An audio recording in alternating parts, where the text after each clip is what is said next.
IT job కోసం try చేస్తున్నారా? Coding tutor లో ట్రైనింగ్ తో పాటు స్టైఫండ్ అండ్ 100% జాబ్ గ్యారంటీ. నమస్తే, నేను Keshav. Welcome to Suman TV. ఆంధ్రప్రదేశ్లో ఒక పొలిటికల్ కథా చిత్రం ఇప్పుడు దుమారం రేపుతోంది. బాలీవుడ్కి చెందినటువంటి ఒక నటిని గతంలో వైఎస్ఆర్సీపీ ప్రభుత్వం అధికారంలో ఉన్నటువంటి సమయంలో వైఎస్ఆర్సీపీకి చెందినటువంటి నాయకులే కొన్ని తప్పుడు కేసులు పెట్టి నిర్బంధించారనేవి ప్రధానమైనటువంటి అభియోగం. అసలు ఈ కేసులో ఏం జరిగింది, అలానే ఆ బాధిత మహిళ తరపున అడ్వకేట్గా ఉన్నటువంటి నర్రా శ్రీనివాసరావు గారు మనతో పాటు ఉన్నారు. ఈ కేసు వివరాలని తెలుసుకునే ప్రయత్నం చేద్దాం. నర్రా శ్రీనివాసరావు గారు, నమస్కారం. నమస్తే అండి. ఈ కేసుకి సంబంధించి 2 రోజుల నుంచి విస్తృతంగా చర్చ జరుగుతుంది, మీడియాలో కథనాలు వస్తున్నాయి. అసలు ఏం జరిగింది, వీళ్ళ పరిచయానికి సంబంధించి కూడా 2015 నుంచి విద్యాసాగర్ ఆమెకు తెలుసు అనేది మీడియాలో వచ్చినటువంటి స్టోరీ. ఇందులో ఎంతవరకు నిజం ఉంది? యాక్చువల్గా అండి, వీళ్ళిద్దరికి పరిచయం ఉన్నమాట వాస్తవం. అదేవిధంగా కొంతకాలం ఫ్రెండ్షిప్గా మెలిగినమాట వాస్తవం. అంటే వాళ్ళ రిపోర్ట్ని బట్టి ఆ అమ్మాయి చెప్పిన దాన్ని. అయితే సబ్సిక్వెంట్గా ఏం జరిగిందంటే, ఈ అమ్మాయి ఇతను సరైనటువంటి రిలయబుల్ వ్యక్తి కాదని చెప్పేసి అతనితో ఉన్నటువంటి రిలేషన్ని కట్ చేసుకుంది. ఇది 2015-16లో జరిగినటువంటి అంశం. ఆ తర్వాత 16-17 తర్వాత ఇతనికి ఆ అమ్మాయికి ఎటువంటి కనెక్షన్స్ కానీ ఎటువంటి కాంటాక్ట్స్ కానీ లేనటువంటి పరిస్థితి. అయితే మధ్యలో అప్పుడప్పుడు అతన్ని కాల్స్ చేయటం, లేకపోతే మెసేజ్లు పంపించడం, ఈ విధంగా రకరకాల యాక్టివిటీస్ చేయటం, అవన్నీ ఆమె ప్రివెంట్ చేసి అతని సెల్ ఫోన్ నెంబర్స్ ఇవన్నిటిని బ్లాక్ చేయటం, ఇవన్నీ జరిగింది. ఆఫ్టర్ లాంగ్ గ్యాప్ తర్వాత ఈ కేసు పెట్టడంతో అసలు ఎందుకు పెట్టారు ఈ కేసు అనేటువంటిది కూడా ఆమెకు అర్థం కాని పరిస్థితి వచ్చింది. ఫస్ట్ లో ఎఫ్ఐఆర్ లో ఉన్న కంటెంట్స్ అవన్నీ చూస్తే నా దగ్గర ఆమె ఏదో డబ్బులు ఎక్స్ట్రాక్షన్ చేయడం కోసం ఆమె ప్రయత్నం చేసింది. అదేవిధంగా నా దగ్గర అగ్రిమెంట్ రాయించుకుందని చెప్పేసి కొన్ని కథనాలని ఈ ఎఫ్ఐఆర్ లో క్రియేట్ చేయడం జరిగింది. అయితే ఇక్కడ బేసిక్ గా మనం ఆలోచించాల్సింది ఏంటంటే, ఫిబ్రవరి 2వ తేదీ ఈ సంవత్సరం ఈ కేసుని ఉదయం 6 గంటలకు రిజిస్టర్ చేశారు ఇబ్రహీంపట్నం పోలీస్ స్టేషన్. కుక్కల విద్యాసాగర్ గారు ఇచ్చినటువంటి రిపోర్ట్ని బేస్ చేసుకుని సబ్సిక్వెంట్ గా అదే రోజు ట్రాన్సిట్ వారెంట్, అదే రోజు సెర్చ్ వారెంట్ ని కోర్టులో తీసుకోవడం జరిగింది. అదే రోజు 7గురిని విచారించామని చెప్పేసి కేసు డైరీలో రాయటం జరిగింది. 2వ రోజు అంటే 3వ తారీఖున ఉదయం 9 గంటలకల్లా ఈ బృందం, ఈ అరెస్టు, ఈ ఇన్వెస్టిగేషన్ బృందం ముంబై వెళ్ళినట్టుగా, ముంబైలో వీళ్ళని అరెస్ట్ చేసినట్టుగా, ఇద్దరిని, వాళ్ళ తల్లిని ఆమెను అరెస్ట్ చేసినట్టుగా, ఆ తర్వాత ఇంకొక టీం వెళ్ళి వాళ్ళ ఇంటికి వెళ్ళి వాళ్ళ ఫాదర్ని అరెస్ట్ చేసి అక్కడ సెర్చ్ వస్తువులన్నింటినీ సీజ్ చేయటము, అదేవిధంగా హోమ్ సెర్చ్ చేసినట్టుగా ఈ కేసు డైరీలో రాయటం జరిగింది.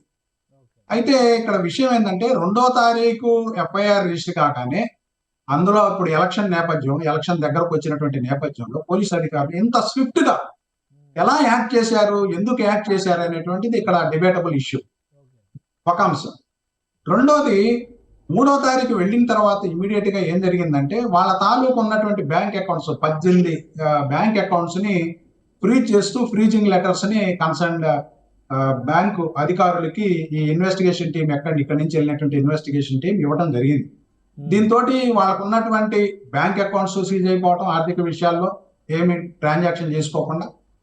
రెండోది, అసలు కీలకమైన అంశం, ఫోన్ల దగ్గర నుంచి ఎలక్ట్రానిక్ గూడ్స్ అన్నింటినీ కూడా, వాళ్ళ దగ్గర ఉన్నటువంటి ఎలక్ట్రానిక్ ఇన్స్ట్రుమెంట్స్ అన్నింటినీ కూడా సీజ్ చేశారు. ఫాదర్ది, మదర్ది, ఈమెది, ముగ్గురిది. కాబట్టి ఇవన్నీ చూస్తే మనకు అర్థమవుతుంది అంటే, ఒక ప్లాన్డ్ గా, ఒక ఉద్దేశపూర్వకంగా పక్కా ప్రణాళికతోటే ఇవన్నీ చేశారు. వాళ్ళకి ఎవరితోటి కాంటాక్ట్ లేకుండా వాళ్ళని తీసుకొచ్చి అక్కడి నుంచి ఇక్కడ వరకు వెహికల్ జర్నీ, 75 ఏళ్ల వాళ్ళ వృద్ధుడు, వాళ్ళ ఫాదర్ 68-69 సంవత్సరాలు ఉంటాయి వాళ్ళ మదర్కి, అక్కడి నుంచి ఇక్కడ వరకు కారులో తరలించారు. ఎందుకంటే కారులో అయితేనే వాళ్ళకి కన్వీనియంట్ ఉంటుంది. ఈ మొత్తం ఎపిసోడ్ని మనం కనుక పరిశీలించి చూసినట్లయితే దీని వెనక ఖచ్చితంగా ఇది మోటివేషన్ తో చేశారనేటువంటిది మనకి ఎఫ్ఐఆర్ లో ఉన్న కంటెంట్స్, రిమాండ్ రిపోర్ట్ లో ఉన్న కంటెంట్స్ క్లియర్ గా తెలుస్తాం. ఓకే, సో ఇప్పుడు ఏంటి స్టేటస్? ఇన్ని రోజుల తర్వాత తెరపైకి రావడం, అలానే వైసీపీ నేతలు ఇది ఉద్దేశపూరితంగా జరుగుతున్నటువంటి రాద్ధాంతం అనేటువంటి విమర్శలు చేయడం, మీరు ఒక అడ్వకేట్గా ఆమెతో ఈ ఇష్యూస్ మొత్తం మీద ఒక క్లారిటీ తీసుకుని ఉంటారు కాబట్టి ఇప్పుడు జరుగుతున్నటువంటి అంశాలకి ఆమె బయటికి రావడానికి ఉన్నటువంటి లింక్ ఏంటి? యాక్చువల్గా ఏంటంటే అండి, దీంట్లో ఈ ముంబై కథ ఏదైతే ఇప్పుడు మీడియాలో వచ్చిందో, ఈ ముంబై స్టోరీ అనేటువంటిది బాధితురాలు మాకు ముందు చెప్పలేదు. రీసెంట్ గా పేపర్ లో వచ్చినటువంటి అంశాలు, మీడియాలో వచ్చినటువంటి అంశాలతోటి నేను ఆమెకి టెలిఫోన్ చేశాను. ఏమ్మా ఏం జరిగింది అసలు ఇదంతా?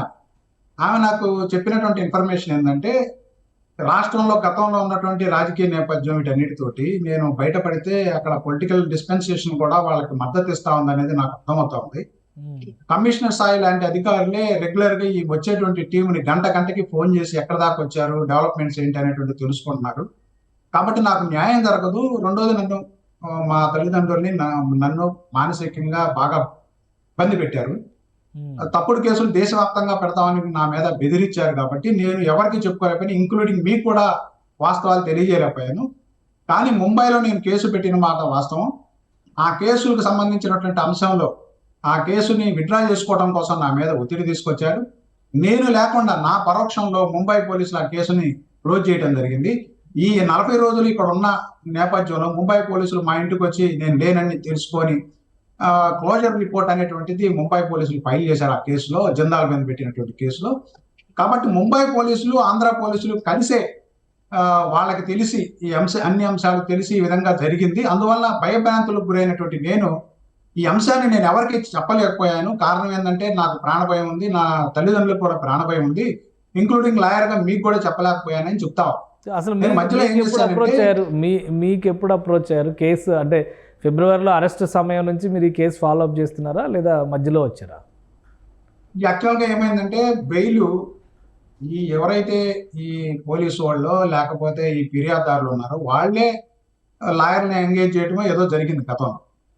ఆ బెయిల్ 20 రోజుల పాటు బెయిల్ అప్లికేషన్ మూవ్ చేయలేదు కోర్టులో. వాళ్ళు 3వ తారీఖు అరెస్ట్ అయితే 6వ తారీఖు రిమాండ్ ఇక్కడికి తీసుకురావడం జరిగింది. ఏది మన విజయవాడ కోర్టులో, 4th additional magistrate court, metropolitan magistrate court. ఆ రోజు రిమాండ్ అయిన తర్వాత వాళ్ళ ఫస్ట్ బెయిల్ అప్లికేషన్ మూవ్ చేసింది 26/2/2024. అంటే దగ్గరగా 20 రోజుల తర్వాత బెయిల్ అప్లికేషన్ మూవ్ చేశారు. అప్పటి వరకు 20 రోజులు ఎక్కడ ఉన్నట్టు? యాక్చువల్ గా రిమాండ్ విధించింది కోర్టు. రిమాండ్ లోనే ఉన్నారు, సబ్ జైల్లో ఉన్నారు వాళ్ళు, జైల్లో, విజయవాడ జైల్లో ఉన్నారు. అయితే జైల్లో ఉండగా వాళ్ళని ఎవరిని కాంటాక్ట్ చేయకపోవడంతో, ఫోన్ కాంటాక్ట్స్ కానీ ఆర్థికపరమైన అంశాలు కానీ చేయకపోవడంతో వాళ్ళు హ్యాప్లెస్ కండిషన్ లో ఉన్నారు ఆ సందర్భం. వాళ్ళు నాకు ఇన్ఫర్మేషన్ ఇచ్చింది ఏంటంటే, బెయిల్ కూడా వాళ్ళే అరేంజ్ చేశారు అని చెప్పేసి. అంటే 20 రోజుల తర్వాత అరేంజ్ చేస్తే 12/3/2024 బెయిల్ వచ్చింది. 26/2/2024 బెయిల్ వాళ్ళు అప్లికేషన్ ఫైల్ చేస్తే కోర్టులో 12/3/2024 బెయిల్ గ్రాంట్ అయింది. సో అంటే దాదాపు 40 రోజులు జైల్లోనే ఉన్నాడు. 40 రోజులు జైల్లోనే ఉన్నారు తల్లిదండ్రులు, ఈమె ముగ్గురు 40 రోజులు జైల్లోనే ఉంది. అయితే అక్కడ ట్విస్ట్ ఏంటంటే, ఇచ్చినటువంటి బెయిల్ కూడా కండిషన్ బెయిల్. ఏం కండిషన్ ఇచ్చారు వీళ్ళు? ఇబ్రహీంపట్నం జ్యూరిడిక్షన్ వదిలి, కోర్టు జ్యూరిడిక్షన్ వదిలి వెళ్ళడానికి వీలు లేదనేది మొట్టమొదటి కండిషన్. రెండో కండిషన్ ఏంటంటే, వీళ్ళు ప్రతి శనివారం కానీ ఆదివారం కానీ ఇబ్రహీంపట్నం పోలీస్ స్టేషన్కి వెళ్ళి సంతకాలు చేయాలి వారానికి ఒకసారి అనేటువంటి బెయిల్ కండిషన్ ఇచ్చారు. ఈ కండిషన్ రిలాక్సేషన్ కోసం వాళ్ళు నన్ను అప్రోచ్ కావడం జరిగింది. ఎవరో తెలుసుకొని, మరి మీడియా ద్వారా తెలుసుకున్నారు, ఎలా తెలుసుకున్నారో తెలుసుకొని నాకు కాంటాక్ట్ చేశారు. కాంటాక్ట్ చేసిన నేపథ్యంలో ఒకటి ఈ కేసులో అంత రిస్ట్రిక్షన్స్ తో బెయిల్ ఇవ్వాల్సిన అవసరం ఉందా, లేదా అక్కడ న్యాయ వ్యవస్థలో కూడా ఏదైనా మేనేజ్మెంట్ జరిగిందా? అంటే అవన్నీ మనం ఓపెన్ గా చెప్పలేమండి డిబేట్ లో. అట్లా జరిగిందని అనేది నాకు తెలియకుండా నేను అట్లాంటి ఇన్ఫర్మేషన్ ఒక న్యాయవాదిగా నేను న్యాయస్థానం కదా అపవాదం చేయలేను. కానీ ఏదైనప్పటికీ ఒక కండిషన్ అనేటువంటి, బెయిల్ ప్రాసెస్ చేసిన అడ్వకేట్ ఎవరు? బెయిల్ ప్రాసెస్ చేసిన అడ్వకేట్స్ అంతా కూడా ముంబై, అదేవిధంగా హైదరాబాద్ నుంచి వచ్చినటువంటి అడ్వకేట్స్. వాళ్ళకి మరలా ఇంకొక విషయం ఏంటంటే, ఎవరైతే ఫిర్యాదుదారుడు ఉన్నాడో ఫిర్యాదుదారుడు ఒక 2 అడ్వకేట్స్ పెట్టుకొని బెయిల్ అపోజ్ చేశాడు విజయవాడ కోర్టులో. ఫిర్యాదుదారుడు తరఫున విజయవాడ అడ్వకేట్స్ డీల్ చేశారు ఆ కేసుని. ఫిర్యాదుదారుడు కూడా కోర్టుకు వచ్చి వాళ్ళకి బెయిల్ ఇవ్వడానికి వీలు లేదని అపోజ్ చేశాడు, ఒక అంశం. రెండోది ఏంటంటే, ఈ కండిషన్ రిలాక్సేషన్ లో విషయం ఏంటంటే, 2 నెలల పాటు వాళ్ళు ఇక్కడే ఉండాలి, లేకపోతే జ్యూరిడిక్షన్ వదిలి వెళ్ళకూడదనంటే వాళ్ళు ఎవరు కాంటాక్ట్ చేస్తారు? ఆర్థికపరమైన అంశాలు లేవు, ఫ్రెండ్స్ సహకారం లేదు, అలాగనే ఈ బంధువుల సహకారం లేదు, ఎవరి సహకారం, వీళ్ళు బయటికి వెళ్ళడానికి బయటికి వెళ్లే పరిస్థితి లేదు. అయితే అదృష్టవశాత్తు ఏంటంటే, honourable metropolitan session judge Vijayawada court వారు ఇమీడియట్ గా ఈ కండిషన్ ని రిలాక్సేషన్ చేస్తూ 8/4/2024 ఉత్తర్వులు ఇచ్చారు. దాంతో వాళ్ళు అంటే అప్పటి వరకు వాళ్ళు విజయవాడ జ్యూరిస్డిక్షన్ లోనే ఉన్నారా? అక్కడ ఇబ్రహీంపట్నం ఉన్నారు. వాళ్ళు ఇబ్రహీంపట్నంలోనే వాళ్ళు ఒక హోటల్లో ఉన్నారు. అది కూడా పోలీసులు సర్వేలెన్స్ లో ఉన్నారు. ఎంత విచిత్రమైన పరిస్థితి ఏంటంటే చెప్తే ఆశ్చర్యపోతారు. 8/4 కండిషన్ రిలాక్సేషన్ అయిన వెంటనే నేను ఒక రిప్రజెంటేషన్ రాసి ఈ కేసు ఫాల్స్ అని చెప్పేసి మా జూనియర్ అడ్వకేట్ ని వాళ్ళతో పాటు ఇచ్చి పంపించి కమిషనర్ గారిని అప్రోచ్ కావడం జరిగింది. వాళ్ళు రాణా గారు, కాంతిరామ్ రాణా గారు అప్రోచ్ అయితే ఆయన వాళ్ళతో మాట్లాడాడు. అయితే వీళ్ళు వెళ్లే లోపలనే ఈ కేసులో ఇన్వెస్టిగేషన్ చేస్తున్న పోలీస్ ఆఫీసర్లందరూ కమిషనర్ ఆఫ్ పోలీస్ ఆఫీస్కి వచ్చారు. కాబట్టి వీళ్ళని అనుక్షణం పోలీసులు కూడా సర్వేలెన్స్ లో ఉంచారనేది మాకు అర్థమైన అంశం. నేను అర్థం చేసుకున్నాను. మిమ్మల్ని అప్రోచ్ అయినప్పుడు కూడా సర్వేలెన్స్ ఉండి ఉంటది కదా, మరి మిమ్మల్ని కలిసి ఉంది. అయితే ఇప్పుడు అన్ని క్లయింట్ ఇచ్చిన ఇన్ఫర్మేషన్ అన్ని పూర్తిగా నేను రివీల్ చేయలేను, కొన్ని సీక్రెసీ మెయింటైన్ చేయాలి కాబట్టి.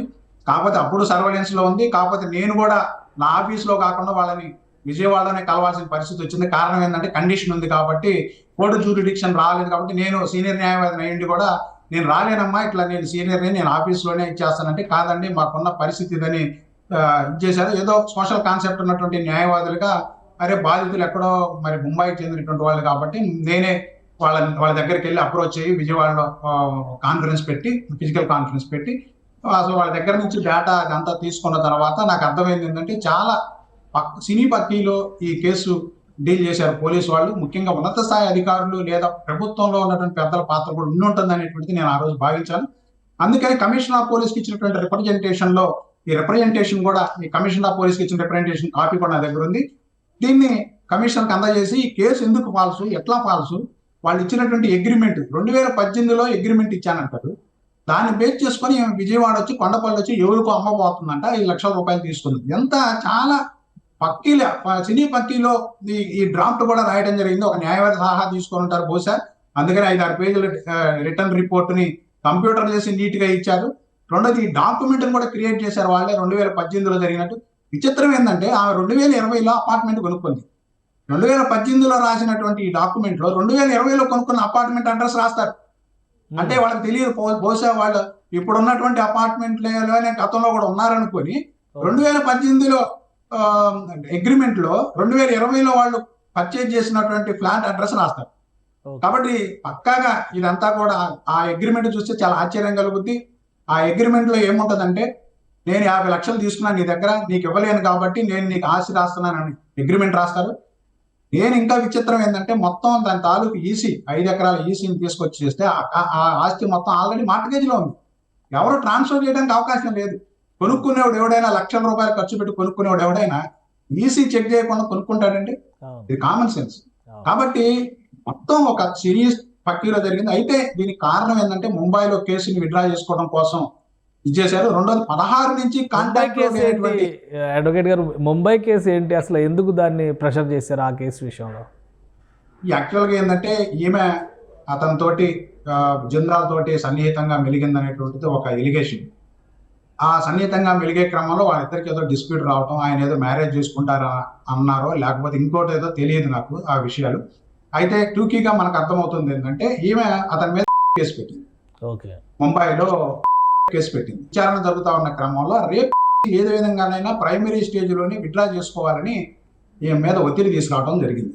ఆ ఒత్తిడి అక్కడ సరిపోక ఇక్కడ కేసు పెట్టి భాస్కర్, ఎప్పుడో పరిచయం ఉన్నటువంటి భాస్కర్కి ఇక్కడ ప్రభుత్వ పెద్దలతో ఉన్నటువంటి సంబంధం, వీటన్నిటి రీత్యా ఇది ప్లాన్ చేశారనేటువంటిది వాళ్ళ ఆరోపణ. దాని వెనక మరి పూర్తి పూర్వపరాలు ఏంటనేది పోలీసు వాళ్ళు తేల్తారు ఇన్వెస్టిగేషన్, నేను చెప్పలేదు. కాకపోతే ఒక న్యాయవాదిగా నేను ఏంటంటే ఉన్న విషయాల్ని రైట్ గా ప్రొజెక్ట్ చేయడం వరకే నేను పరిమితం అవుతాను.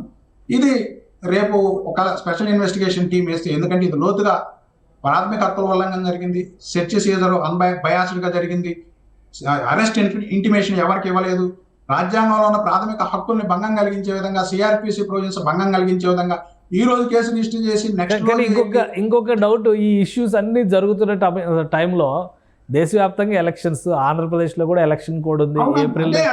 ఆ సమయంలో కూడా పోలీస్ అధికారులు దీనిపైన అంత ఫోకస్ పెట్టారు. మీడియా ద్వారా ప్రొజెక్ట్ కావాల్సిన అంశం ఏంటంటే ఇదేమి టెర్రరిస్ట్ కేసు కాదు, దేశద్రోహం కేసు కాదు. అంతకంటే ఒక్క రోజులో ఈ రోజు ఎఫ్ఐఆర్ రిజిస్టర్ చేయటం, సెర్చ్ వారెంట్ తీసుకోవడం, ఫారెన్ పాస్పోర్ట్ అప్లై చేయటం, అక్కడికి వెళ్ళి వెంటనే సెర్చ్ వారెంట్ తీసుకోవడం ఏంటి, లేదా ఇలా ప్రొడ్యూస్ చేయడం ఏంటి ఇమీడియట్ గా, ఇవన్నీ చూస్తూ ఉంటే చాలా ప్రీ మెడిటేటెడ్ గా చేసేదారు, ప్రీ కన్సెంట్ తో చేశాడు అనేటువంటిది మాత్రం సీక్వెన్స్ ఆఫ్ ఇన్సిడెంట్స్. అందుకే నేను సీక్వెన్స్ ఆఫ్ ఇన్సిడెంట్స్ మొత్తం రాశాను.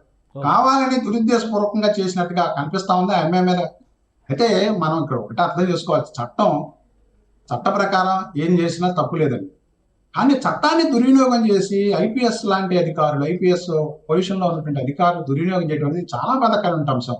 దానికి సహకరించడం, ప్రభుత్వం ఎవరైనా పెద్దలు ఉంటే వాళ్ళు సహకరించడం, లేదా పోలీస్ అధికారులు కూడా వాళ్ళ మీద కనీసమైనటువంటి జాతి దయ చూపించకుండా ఆర్థిక పరమైన అంశాలు కట్టడి చేయటం, బంధువులను ఎవరిని కలవనీయకుండా ఉంటాం, ఫోన్ చేయకుండా ఉంటాం. ఇప్పుడు జైల్లో పెట్టి కనీసం ప్రజెంట్ స్టేటస్ ఏంటి? ఇప్పుడు ఆల్రెడీ కోర్టు నుంచి క్లియరెన్స్ వచ్చింది కాబట్టి వాళ్ళు సీజ్ చేసిన బ్యాంక్ అకౌంట్లు కానీ, ఎలక్ట్రానిక్ గుడ్స్ కానీ, ప్రాపర్టీస్ కానీ, ఇంకా వేరే ఏవైతే పోలీసులు ఆ ఇన్వెస్టిగేషన్ కోసం తీసుకున్నారో అవన్నీ క్లియర్ అయినట్టేనా?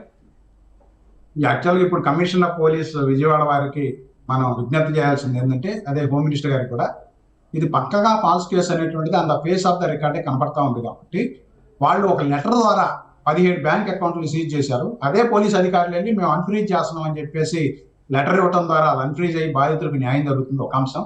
రెండోది, ఇది తప్పుడు కేసు కాబట్టి దీని మీద విచారణ చేసి తప్పుడు కేసు పెట్టినటువంటి వాళ్ళ మీద, అదేవిధంగా దీనికి సహకరించిన పోలీస్ అధికారులు, ప్రభుత్వ అధికారుల మీద చర్యలు తీసుకోవాలని వాళ్ళు డిమాండ్ చేస్తా ఉన్నారు, క్లయింట్స్ గా వాళ్ళు నాకు చెప్పినటువంటిది. కాబట్టి ప్రభుత్వం ఒక స్పెషల్ ఇన్వెస్టిగేషన్, ఎందుకంటే చాలా ఇర్రెగ్యులారిటీస్ జరిగినాయి ఈ కేసులో, చాలా మ్యానిపులేషన్స్ జరిగినాయి, అది కూడా కావాలని ఒక పర్పొటెడ్ వ్యూలో జరిగినాయి. కాబట్టి ప్రభుత్వం దీని మీద సరైనటువంటి శ్రద్ధ తీసుకోవాలి. నేను హోమ్ మినిస్టర్ గారు కూడా ఒక ఇష్యూరెన్స్ ఇవ్వడం జరిగింది. అదేవిధంగా ఈ రోజు కూడా కొన్ని ఛానల్స్ లో మాట్లాడతానని అన్నారు డిబేట్స్ లో. దీని మీద ఏంటంటే ఒక క్లారిటీ ఏంటంటే, ఈ కేసు మీద సత్వరం ఏం జరిగింది, కాల్ డేటా సేకరించాలి ముందు. అప్పుడు పనిచేసినటువంటి సిపి గారు ఎవరైతే ఉన్నారో ఆయన కాల్ డేటా, అప్పుడు ఇన్వెస్టిగేషన్ లో పాల్పంచుకున్నటువంటి 7-8 మంది పోలీస్ అధికారులు ఉన్నారు, వాళ్ళ కాల్ డేటా, ముంబైలో పోలీస్ అధికారులుగా ఉన్నటువంటి ఆ స్టేషన్ జూరిడిక్షన్, అక్కడ కమిషనర్, వాళ్ళ కాల్ డేటాని కూడా మొత్తం పరిశీలించాలి, వాళ్ళ మెసేజ్లు కానీ కాల్ డేటాని. దీని అన్నిటికీ ప్లాట్ ఏముంది, కాన్స్పిరసీ ఏముంది అనేటువంటి అన్యర్థ చేయాల్సినటువంటి అవసరం ఉంది. ఆ విధంగానే బాధితులకి న్యాయం. ఇప్పుడు గవర్నమెంట్ ఇమీడియట్ గా రియాక్ట్ అవుతుందా, లేదంటే బాధితులు వచ్చి ఫిర్యాదులు చేయాల్సినటువంటి అవసరం ఉంటుందా? అంటే మేము ఆ ప్రయత్నం కూడా చేస్తా ఉన్నాం, ఎలా చేస్తే బాగుంటది అనేటువంటి ఫిజికల్ గా రావడమా, లేకపోతే ఇప్పుడు కొత్తగా వచ్చినటువంటి చట్ట సవరణలో ఉన్నటువంటి అవకాశం ఏంటంటే, బాధితులు ఎక్కడి నుంచైనా ఫిర్యాదు ఇవ్వచ్చు ఆన్లైన్ లో, అలాంటి రికోర్స్ ఉపయోగించుకోవడం. లేదంటే ఒకవేళ ఈ ప్రభుత్వం కనుక, ఇక్కడ ఉన్న ప్రభుత్వం ఆమెకి అష్యూరెన్స్ చేయగలిగితే ప్రొటెక్షన్, ఎందుకంటే వాళ్ళకి సెక్యూరిటీ థ్రెట్ అనేటువంటిది ఉంది. ఇప్పుడు ఫోన్ మాట్లాడాలన్నా వాళ్ళు ఎక్కడ ఉంటారనేటువంటి కూడా ట్రేస్ అవుతుంది. కాబట్టి అందులో పెద్ద స్థాయి వ్యక్తులు ఇన్వాల్వ్ అయినారు. కాబట్టి మరి రాష్ట్ర ప్రభుత్వం ఇచ్చేటువంటి భరోసా మీద నేను వాళ్ళకి అడ్వైజ్ చేయడం జరుగుతుంది. వాళ్ళని ఇక్కడికి తీసుకురావడం, లేదా అక్కడి నుంచి ఆన్లైన్ లో కంప్లైంట్ ఇప్పించి దీని మీద విచారణ. మనం కోరుకుంటుంది ఏంటంటే, ఒకటి, పూర్తిగా ఆరోపణలు మనం చేయకూడదు ఎవరి మీద. మేము న్యాయవాదులుగా మేము కోరుకునేది ఏంటంటే, దీని సంగతి ఏంటి, అసలు ఈ విషయాలు ఏంటి, ఈ ఫ్యాబ్రికేషన్ ఆఫ్ డాక్యుమెంట్స్ ఎలా ఎవాల్యుయేట్ అయినాయి, దీనికి ఎవరెవరు సహకరించారు, ఇంత స్విఫ్ట్ గా ఎలా యాక్ట్ చేయగలిగారు. పెద్ద పెద్ద కేసుల్లోనే స్విఫ్ట్ గా యాక్ట్ చేయనటువంటి పోలీసులు ఎన్నికల టైంలో కూడా అంత బిజీ షెడ్యూల్లో కూడా ఎలా చేయగలిగారు అనేటువంటిది, దీని వెనుక ఏదో మంత్రాంగం ఉందనేటువంటిది మనకు అర్థమవుతోంది. కాబట్టి క్వాష్ పిటిషన్స్ అయితే హైకోర్టులో పెండింగ్ ఉన్నాయి. ముగ్గురు వాళ్ళ ఫ్యామిలీ మెంబర్స్ అందరి తరఫున నేనే క్వాష్ పిటిషన్స్. అదేవిధంగా డాక్యుమెంట్స్ ఏవైతే వాళ్ళ దగ్గర సీజ్ చేశారో, డివైసెస్, ఫోన్స్, అదేవిధంగా బ్యాంక్ అకౌంట్స్, వాటికి కూడా రిటర్న్ ఆఫ్ ప్రాపర్టీ కింద కోర్టులో పిటిషన్స్ పెండింగ్ ఉన్నాయి. అయితే ఇప్పుడు ఫాల్స్ అని అప్పరెంట్ గా కనబడతా ఉంది కాబట్టి అనేక మీడియా కథనాలు కూడా వస్తున్నాయి. కాబట్టి బాధితులు కూడా ఈ రోజు ముందుకు వచ్చారు. ఎందుకంటే ఇక్కడ గతంలో ఫిర్యాదు చేయడానికి కూడా వాళ్ళు కనీసం లాయర్గా చేయడానికి కూడా ముందుకు రానిటువంటి నేపథ్యం మనం చూసాం. కాబట్టి ఇప్పుడు వాళ్ళకి కొద్దిగా స్వంతన ఉంది. కాబట్టి మన రాష్ట్ర ప్రభుత్వం కనుక ఆ విధమైనటువంటి ఇన్సూరెన్స్ కనుక బాధితురాలకు ఇవ్వగలిగితే ఖచ్చితంగా ఈ కేసులో అసలు వివరాలు బయటకు లీగల్ ప్రాసెస్ పెండింగ్ లో ఉందంటారు. లీగల్ ప్రాసెస్ పెండింగ్ లో ఉండగా గవర్నమెంట్ కానీ ఇన్వెస్టిగేషన్ ఆఫీసర్స్ కానీ ఇన్వాల్వ్ అవ్వచ్చా చట్ట ప్రకారం? ఖచ్చితంగా ఇన్వాల్వ్ కావచ్చు. ఎందుకంటే దీని అసలు ఏం జరిగింది అనేటువంటిది ముందు విచారణ చేయొచ్చు. ఇది నిజమా అబద్ధం. ఇప్పుడు సిపి లాంటి వ్యక్తులే ఇన్వాల్వ్ అయ్యి ఐపీఎస్ దీంట్లో ఇన్వాల్వ్ అయ్యి చేశారని చెప్తా ఉన్నారు. అవి మనం తేల్చేయ కాదు కదా. చట్ట ప్రకారం కాల్ డేటాలు తీసుకొని నిజం ఏం జరిగింది అనేటువంటిది, అగ్రిమెంట్స్ ఏం జరిగింది, ఎవరో ఒక డెలిబరేషన్ జరిగింది, ఇవన్నిటిని కూడా బయటికి తీసుకొస్తే ఖచ్చితంగా వెలుగులోకి వచ్చిన తర్వాత ఇది ఫాల్స్ కేసు అని కనుక తేలితే ఖచ్చితంగా ప్రభుత్వ బాధ్యత. విడ్రాయల్ ఆఫ్ ప్రాసిక్యూషన్ అనే ఒక రోజున ఉంటుంది. దాని కింద ఫాల్స్ కేసు అనేటువంటి దానికి ఆధారాలు దొరికితే విద్యాసాగర్ పైన కానీ సంబంధిత వ్యక్తుల ఎలాంటి చర్యలు ఖచ్చితంగా అందరి మీద ఎవరైతే దీనికి బాధ్యులు, ఈ ఫాల్స్ కేసు వాళ్ళందరి మీద చర్యలు తీసుకోవాల్సినటువంటి అవసరం ఉంటుంది. చట్టం ఎవరికైనా చుట్టం కాదండి, చట్టం ఎవరికైనా సమానం. మీరైనా నేనైనా ఏ స్థాయి అధికారికైనా అందరికీ సమానం. కాబట్టి నిజంగా ఇది ఫాల్స్ కేసు అని కనుక తేలితే ఖచ్చితంగా దీనికి సంబంధించినటువంటి అధికారులు కానీ ఎవరైతే ఫిర్యాదుదారులు దీన్ని సహకరించినటువంటి వాళ్ళు ఎవరైతే ఉన్నారో వాళ్ళందరూ కూడా they will put behind bar. Right, thank you Srinivas గారు, మీరు అప్డేట్స్ ఇచ్చినందుకు. ఇది ఒక కేసుకు సంబంధించి ముఖ్యంగా ముంబై నుంచి ఒక మహిళని తీసుకొచ్చి ఆమెకు ఉన్నటువంటి సోషల్ స్టేటస్ని కూడా పూర్తిగా ఫ్రీజ్ చేసి ఒక అరాచకాన్ని సృష్టించారు. కొంతమంది ఐపీఎస్ అధికారులు దీని వెనక ఉన్నారనేది ప్రధానమైన అభియోగం. కేసు లీగల్ ప్రాసెస్లో ఉంది కాబట్టి ప్రభుత్వం ఖచ్చితంగా నిజాలు తెలిసేందుకు ఒక ప్రత్యేక బృందాన్ని అపాయింట్ చేస్తే బాధిత మహిళలకి, బాధిత కుటుంబానికి రక్షణ ఇవ్వచ్చు అనేది శ్రీనివాస్ గారు చేస్తున్నటువంటి విశ్లేషణ. ఇది special discussion. Keep watching. Suman టీవీలో మీ పర్సనల్ అండ్ బిజినెస్ ప్రమోషన్స్ కోసం కింది నెంబర్కి కాంటాక్ట్ చేయండి.